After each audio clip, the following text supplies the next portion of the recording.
Hi everybody, welcome back to another video of Afi's Travel and Taste. Now we are going to show you how to make curry with stingray fish. In the previous video we have shown you how to make fish fry with stingray fish, and that is the same way that you can use for frying all sort of fishes. And in this video we are going to show you how to make curry with stingray fish. Even this type of curry you can try with tuna fish, diamond fish and many other sorts of fishes, and it is not tasty and it won't be good if you make pond fish curry in this way. This style mainly you can use for making curry with the sea fish. Now let us see how to make the gravy for the fish curry. For that we have taken 1 cup of grained coconut, and this is maybe around a medium type of coconut. 1 full medium type of coconut we have taken. So first we have to grind it in a mixie. For the making of gravy we are adding it into the mixer jar, and we are adding 3 tablespoons red chilli. Red chilli can be reduced or increased according to your taste of chili hot. And next we have to add 3 spoons of dhania powder, 3 spoons of coriander powder we are adding. Next salt, that is sufficient for the curry, or even if it is little less, no problem, you can add later, but make sure that it is not increasing. If it is more salt added, the taste all will spoil. Careful while you are adding the salt. Next we are adding half teaspoon of turmeric powder, half teaspoon of turmeric powder. So in this curry the color will be mainly of chilies, not of the turmeric yellow color, but it will be light red color for the curry, and we are adding half teaspoon of turmeric powder. Now we have taken here half teaspoon of fenugreek powder. We just made the fenugreek hot in a pan and grained into powder, and we are adding half teaspoon of fenugreek powder. And also we are adding another one is soap, 1 teaspoon of soap or big jeera. Next one we are going to add is half teaspoon of asafoetida or hingua. And the last thing we are going to add is the tamarind juice. We have taken around 50 grams of tamarind and made it into juice, and the tamarind juice you can use according to your taste. Some people need more tamarind taste, then you can add it more, or if you need only little, then you can add little. So now all this mixture we have to grind and make into paste. Okay, our gravy is grind here. The coconut and all the other ingredients we grind into paste. We did not grind into fine paste. You can see some rough pieces are there, some little bit rough. You can see it is not grind into fine paste. Next step we are going to fry the other ingredients like tomato, chili and curry leaves. We will just make it hot in the oil, and afterwards we will pour this gravy into that.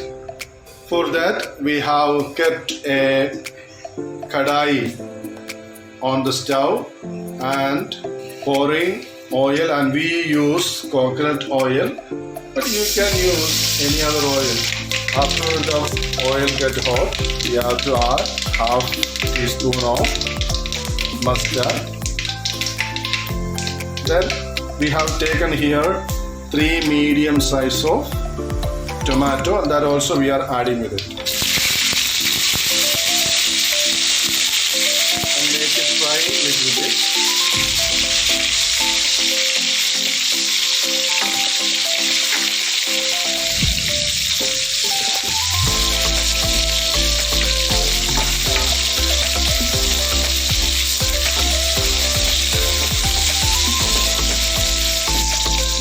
we have taken 4 green chilies.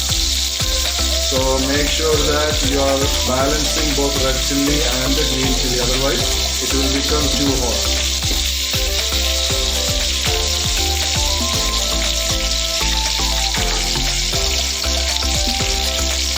And adding little bit curry leaves also. Once all these become hot little bit, now we are pouring the gravy which we are already kept. So pouring the gravy little by little.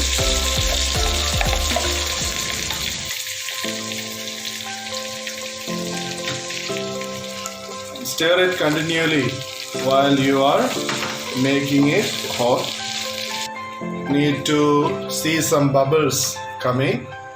The boil bubbles are coming. So in that time, we have to add the fishes in the gravy.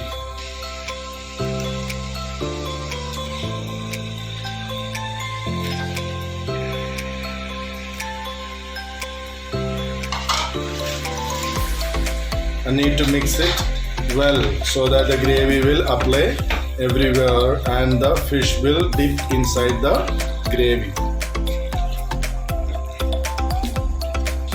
Now the gravy and the fish is mixed well. After that we have to add little water for the fish to cook well. It will take some time for the fish to cook well, therefore we have to add some water. It should be sufficient. If it is more water, it will be too loose, the gravy for the curry. Then mix the water well with the gravy.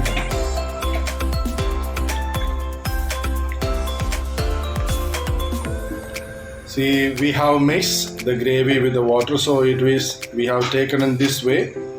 This much loose we have taken the gravy, so that once it is boiled and the fish cooked, the gravy will be little more thick and sufficient for the curry. Now we will shift this gravy into another pot. So we usually use earthen pot for cooking fish curries, and under the earthen pot we used to arrange curry leaves in this way. It has two purposes. First one is taste, and the second one is even if little bit hot increase, the gravy won't burn and stuck on the bottom of the pot, so it will prevent.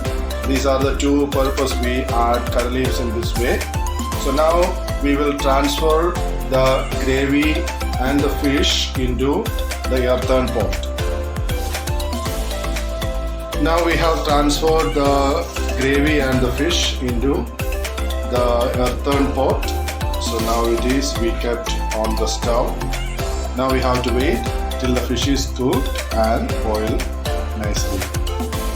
And before that, before we are closing it with the lid, we are going to add some curry leaves on it.